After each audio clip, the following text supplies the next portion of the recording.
Hi, and welcome to this overview of air pollution. Air pollution is a major public health issue. In this video, we'll discuss outdoor air pollution, what it is, types of pollutants, and sources.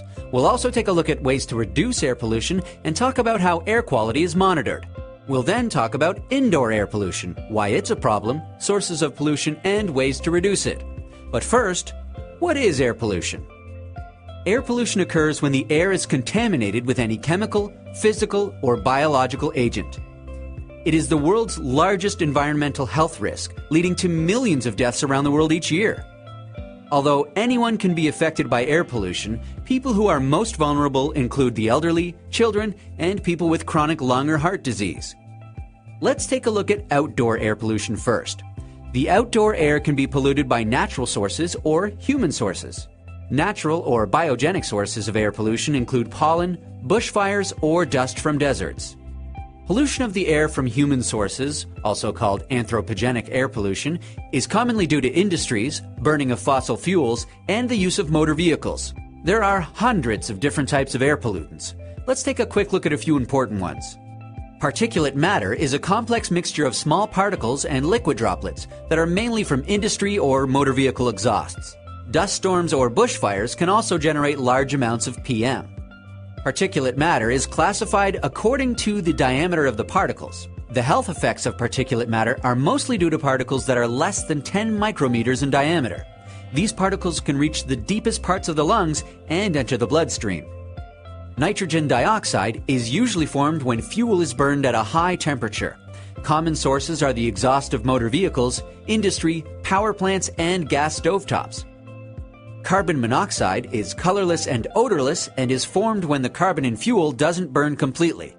The main source of carbon monoxide is motor vehicle exhausts, and therefore, carbon monoxide levels are very high in areas with heavy traffic congestion.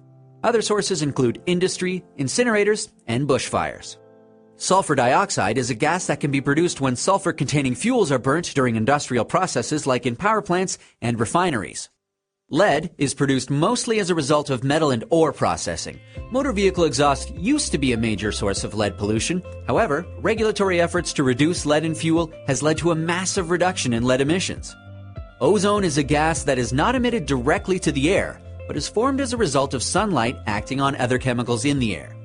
Ground-level ozone is a pollutant, whereas ozone that occurs naturally in the upper atmosphere has a protective function. There are hundreds of other air pollutants that can lead to adverse health effects. Okay, so what are the health effects? Exposure to air pollution can result in a wide range of short and long-term health effects. The health effect will depend on factors like the type of pollutant, concentration, length of exposure, and individual characteristics of the person exposed to it.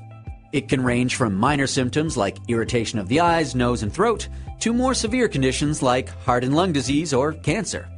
It can also lead to increased hospital admissions and an increase in death rates. In 2012, outdoor air pollution was estimated to have caused 3.7 million deaths around the world. In addition to causing health effects, air pollution can also lead to damage to property, reduced visibility, and have other effects on the environment, like acid rain. What can we do to reduce air pollution? Well, there are many different ways to reduce air pollution. These require the combined efforts of governments, industry, and individuals. For example, governments can take actions like developing standards, regulating the level of pollutants in the air, developing policies to reduce environmental impact of development, and using clean energy sources. Industry can take steps like reducing their emissions to the environment, taking measures to prevent pollution accidents, or developing technology to reduce emissions, like electric cars. At an individual level, reducing the reliance on fossil fuels can be achieved with actions like walking, using public transport, or choosing energy-efficient means of living and transportation. Let's have a look now at how air quality is monitored. Most countries have national laws and regulations to control air pollution. These usually set out air quality standards that must be adhered to.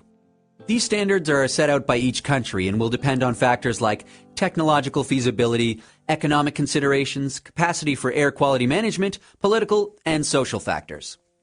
These standards specify the concentration of a number of selected pollutants called criteria pollutants that are allowed in the air.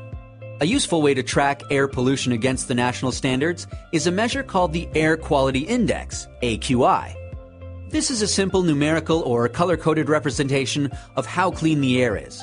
There are different ways of calculating the AQI, but it's essentially a measure of what the level of a pollutant is compared to what the national standard is. Now that we've had a look at outdoor air pollution, let's have a look at indoor air pollution.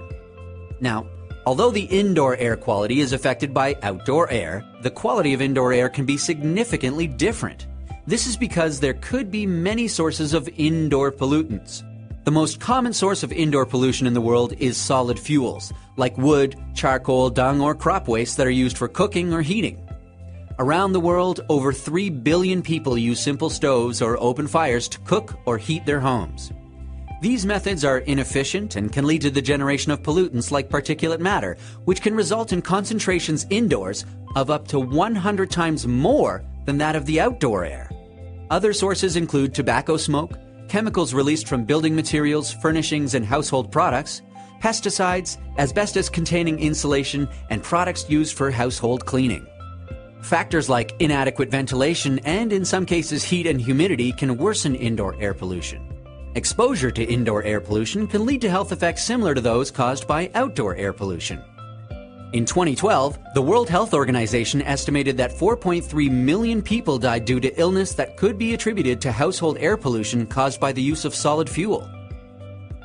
There are several ways to reduce indoor air pollution, including controlling it at the source. This includes actions like changing from solid fuels to cleaner and more energy-efficient solutions like biogas, electricity, or solar power, improving cooking devices, and reducing the need for open fire heating by constructing energy-efficient housing. Making improvements to the indoor environment.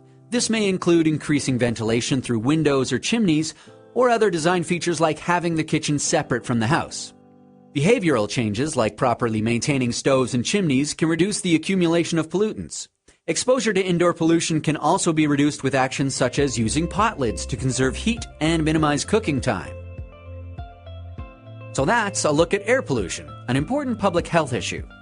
We've had a look at outdoor air pollution, different types of pollutants and their sources, ways to reduce pollution, and how air quality is monitored.